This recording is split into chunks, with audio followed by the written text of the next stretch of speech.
C'est à suivre de très près la promotion des femmes et leur leadership, le leadership des femmes en matière politique, parce que l'ONP a pour mandat de suivre la mise en œuvre et donc l'évolution de la mise en œuvre donc de la loi sur la parité, mais également de suivre tous les progrès qui sont mis donc en place par rapport à l'équité entre les hommes et les femmes dans notre pays. C'est pour dire donc que la loi sur la parité nous impose dans notre mandat de suivi et de veille à sa mise en œuvre, de suivre de très près les élections, toutes ces élections qui ont lieu dans notre pays. Et c'est pour cela d'ailleurs que cet atelier est un atelier de capitalisation au sortir des élections territoriales et législatives de 2022, mais également au sortir des élections présidentielles de 2024, pour voir un petit peu comment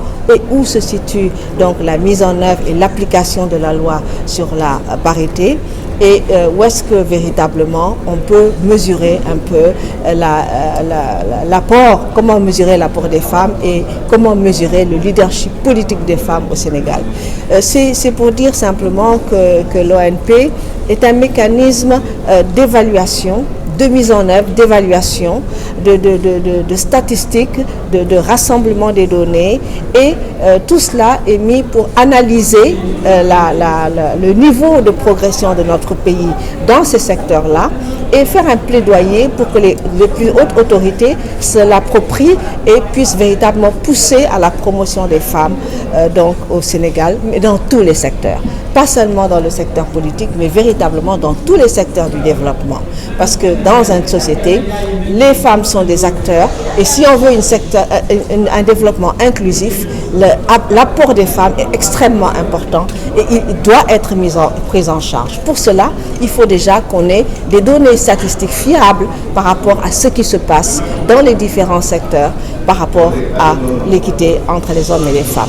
Quels sont les outils, quels sont les mécanismes mis en place, quels sont les projets, quels sont les programmes mis en place par l'État et ses partenaires pour pousser justement les femmes à s'approprier leur rôle et toute leur place dans la société. C'est cela qui nous intéresse, et également cela nous intéresse sur le plan politique, bien entendu, de mesurer le leadership politique des femmes.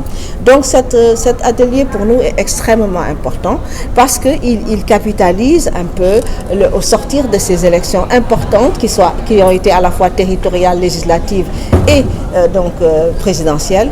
Comment est-ce que les femmes se situent, leur rôle et l'impact justement de la place de la femme et le rôle des femmes dans les appareils politiques. Et ce qu'on peut mesurer d'une manière, si je puis dire,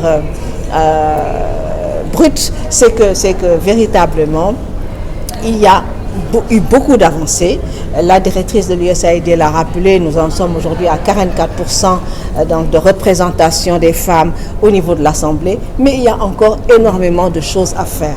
La loi sur la parité veut aller vers une représentation paritaire, et c'est pour cela que l'on parle de loi sur la parité absolue.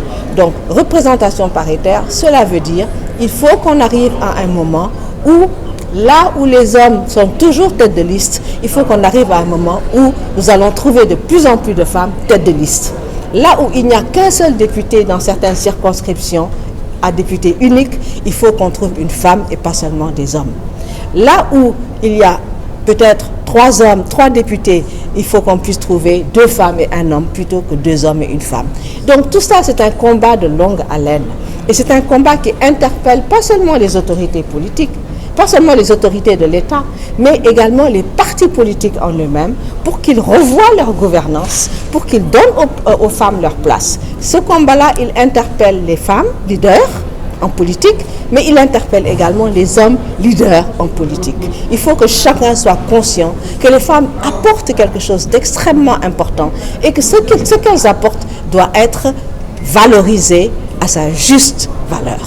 Donc véritablement, c'est cela le combat des femmes, et c'est ce combat que nous voulons mesurer, évaluer, pousser, diagnostiquer, voir en quoi et où sont les obstacles, et voir comment pouvoir surmonter ces obstacles. quelles sont les choses qu'il va falloir mettre en œuvre pour pouvoir aller au-delà de ces obstacles. Vous nous rappelez le nom.